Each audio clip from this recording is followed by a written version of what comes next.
I always said in my next life I want to come back as a Democrat, but I'm not sure I can get my testosterone that low.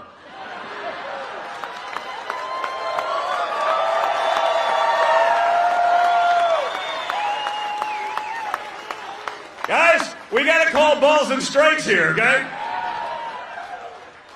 No, guys, come, I mean, you see it.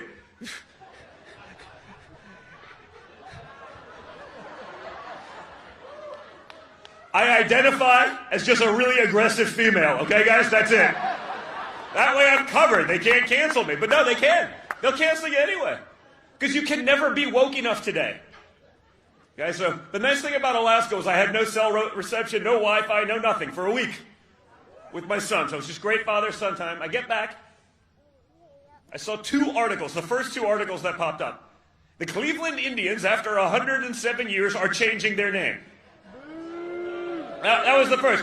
I go, like, I mean, Native American Indians. That's like, you don't name a team out of weakness. You don't name a team to insult the players on said team. It's out of strength. Why would you change that name? I mean, I got a text literally later that day from a buddy of mine who actually plays in the MLB, and he was like, do you believe what's going on? I mean, the left will destroy everything, is what this guy's saying. He plays in the league, and they're still doing it because, you know, there's a corporate sponsor or someone. And then the other person I saw that was canceled yesterday, this was rather shocking because she was actually a socialist. So I figured they would make her a deity, given where they're going. But I get back and I read an article in Time magazine where they're canceling Helen Keller. No, true story. They're canceling Helen Keller because of white privilege. So this is a woman born in like 1880, deaf and blind. I don't know, doesn't seem too privileged. I mean, that's kind of a big one to overcome. You know, especially about 140 years ago. A little different, no technology. Deaf and blind, and managed to become an activist for women's suffrage, voting rights, for labor when you needed some of that. And again, she was a socialist, so I figured this is someone that is uncancelable. Wrong! She was just another privileged white person.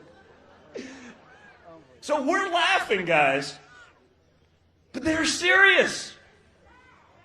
That's how sick it has become, guys. You can never be woke enough. You know, I could go so much further with this one, but I'll get in trouble. There's too much TV cameras around here. No, I'm serious. Yeah, you guys better watch out, you know. All you trans, non-binary, cisgendered people, you may wake up tomorrow and be alt-right, according to the left. They're coming for you. You're not woke enough. Again, it sounds funny, but this is all on the line. Because these are people making the actual decisions in D.C. Again, you have 2 of the most radical potential senators on the line in the state of Georgia. This is supposed to be a voice of reason for America, not the birthplace of insanity. And yet, look what we have. Look at the people they're campaigning with down here. They don't represent Georgia values or family. It's like literally the opposite.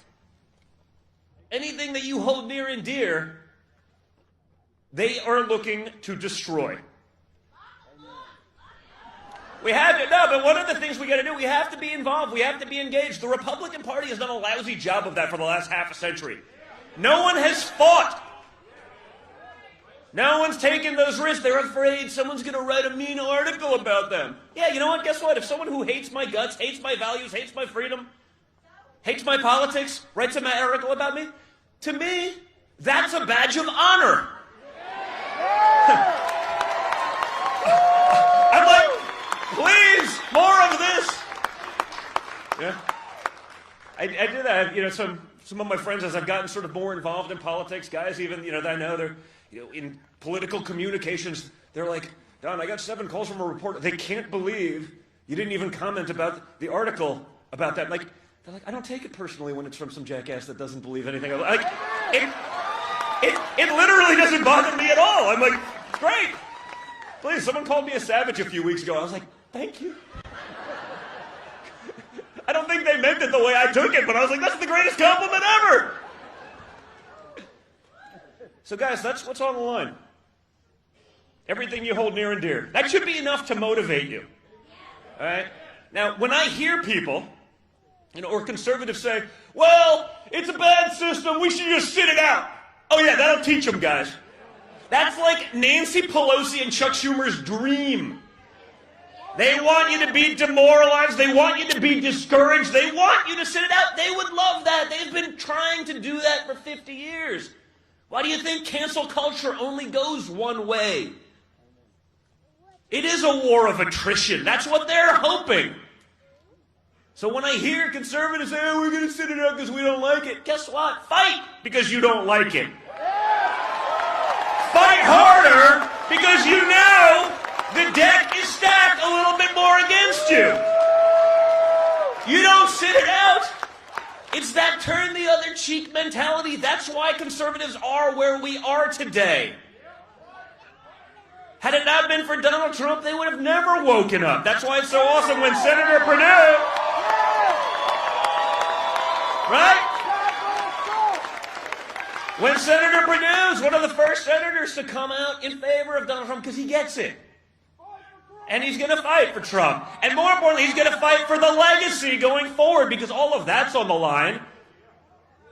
Whether it be life, whether it be the accomplishments on the international scale, whether it be everything for small business and big business alike to grow the economy. You think that happened by accident? Right? Remember Obama? When my dad was talking about the economy in 16 and 15 when he was running? Well, there's no magic wand for that. Oh, really? Abracadabra. Guys,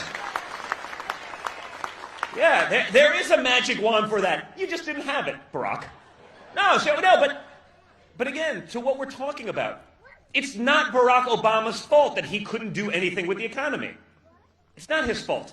It's your fault. It's my fault. It's our fault for thinking that someone who had never done anything real in his life could actually move a multi-trillion-dollar thing and make it productive. That's on us, folks.